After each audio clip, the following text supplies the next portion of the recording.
There are many unexplored dark corners of the wilds of America, some truly too bone-chilling to venture into alone.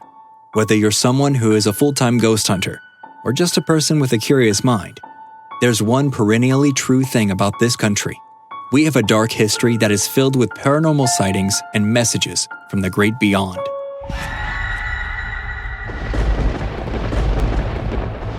Today on Graveyard Shift Ranked, we're counting down the top 10 haunted places you can actually visit. Before we get started, be sure to subscribe to Graveyard Shift and comment below to let us know what terrifying topic we should cover next. Number 10. The historic Bullock Hotel. Deadwood, South Dakota might not be the first place you think of when you're pondering paranormal phenomena. However, this town has a lengthy history of spirits from the great beyond wandering through the streets. One building in particular, the Bullock Hotel, more than most.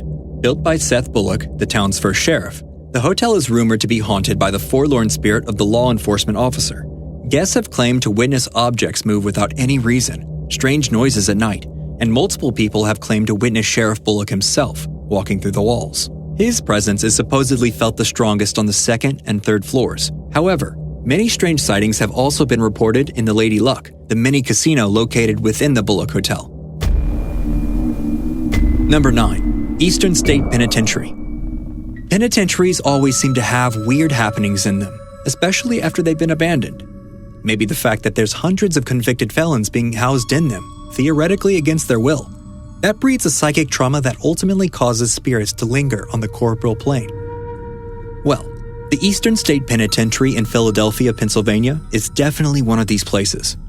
The prison used to house close to 75,000 inmates while it was in its operational heyday. Opening in 1829 and lasting until 1971, the prison is now completely abandoned. There have been sightings of deceased prisoners wandering the hallways, the sound of gates opening and slamming shut, and people screaming late into the night. Number 8. The Blue Anchor. Located in Delray Beach, Florida, the Blue Anchor is a pub that boasts an interior shipped straight from London, England. The pub might have been widely known for its hospitable nature and as a usual hangout spot for the English Premier League football club, but these days, it's haunted by something slightly different. The ghost of Bertha Starr Key, an English woman who lived above the bar at its original location. Unfortunately, the kindly lady met an untimely demise at the hands of her drunkard husband. The current owners of the club have repeatedly claimed to hear Bertha's wailing screams late into the night.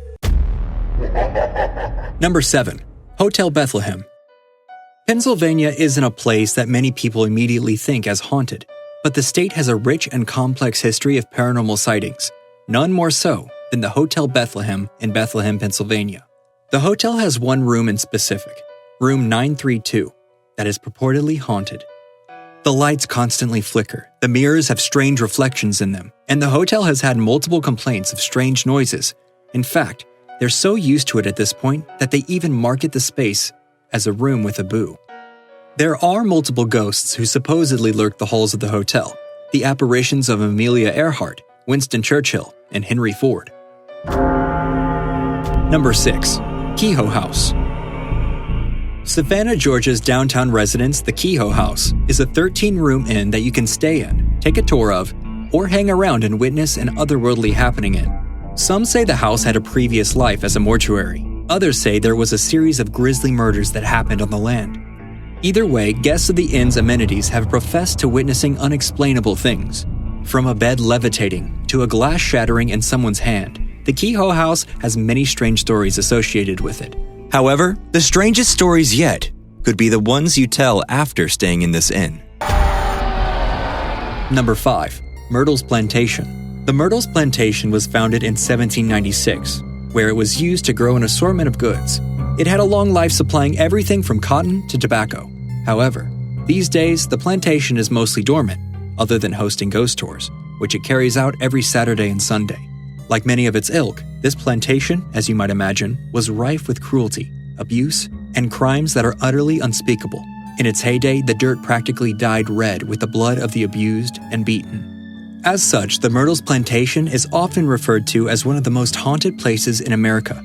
Sightings of chained slaves, unable to leave the earthly plane, nerve-wrenching midnight screams, and the wailing of the bereft drift through the remains of the plantation to this day.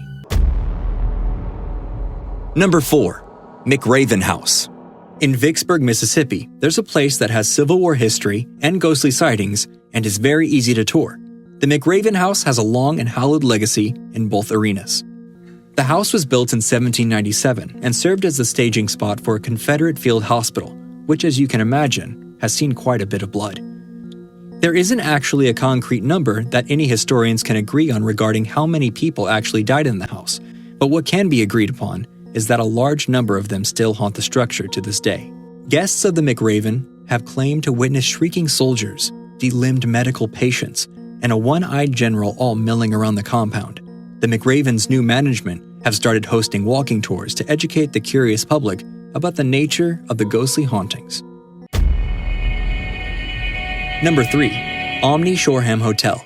In Washington, D.C., there's a little place called the OMNI SHOREHAM Hotel. It is a luxury hotel from the 1930s. It has a dark legacy and mysterious history that features disappearances, murders, and backstabbing. The OMNI SHOREHAM even has what they refer to as the Ghost Suite, where the original owner of the hotel used to live. He lived there with his daughter and the housekeeper for many years. The three of them died unexpectedly one day, and their deaths have never been fully explained. It's said that when the sun is setting, you can see their spirits on the OMNI's roof. The daughter also has something of a sweet tooth and is always seen in the kitchen attempting to get into the refrigerator late at night. Thankfully, most of the ghosts that inhabit the OMNI SHOREHAM aren't particularly malevolent. They seem content with just drifting around and observing the guests in the hotel. Perhaps the fact that they used to own the hotel makes them feel like they're just as happy that the place is still in use. Number 2. Hotel Congress. Hotel Congress is one of the premier destinations in Tucson, Arizona. It's a storied location that has a bevy of bizarre happenings lurking within its past. Not the least of which is when John Dillinger was arrested there after fleeing authorities from South Dakota and Wisconsin. Even though Dillinger was taken back east and tried for his crimes, many people have reported seeing the ghost of the famous bank robber in the Hotel Congress. He's usually spotted at the bar, drinking by himself in a lonely corner. However, some have even said to have witnessed him dancing the night away at the adjoining music venue Club Congress. One woman told the story of having a romantic evening, dancing in the corner with a shadowy stranger, and when she pulled him into the light, his eyes disappeared and were replaced by bone. Number 1. Stanley Hotel. Located near the Rocky Mountain National Park, the Stanley Hotel calls Estes Park, Colorado, home. The Stanley is the hotel that inspired Stephen King when he wrote The Shining. The eerie exterior, cavernous interior, and dark energy that surrounds the building has drawn numerous people to visit. Some of these are paranormal buffs, some fans of King's writing, some people just looking for an affordable place to stay. In fact, some of the rooms are even named after important events or things that happened. Room 217 is named the Stephen King Suite, believe it or not. But let's remember that before Mr. King stayed in the hotel, it was famous for being haunted. So haunted, in fact, that it drove him to write a book about it. Guests since have claimed to see levitating items, lights turning themselves on and off, and the ever-present sound of children laughing. If these are too intense for you, the Stanley Hotel also features a guided walking tour to show would-be paranormal adventurers what the hotel truly has to offer. To say that the hotel has a rich folkloric backstory would be a grave understatement. And on that note, like, comment, and subscribe to The Graveyard Shift. Check back next time, if you're brave enough, to find out what otherworldly events we'll chronicle next.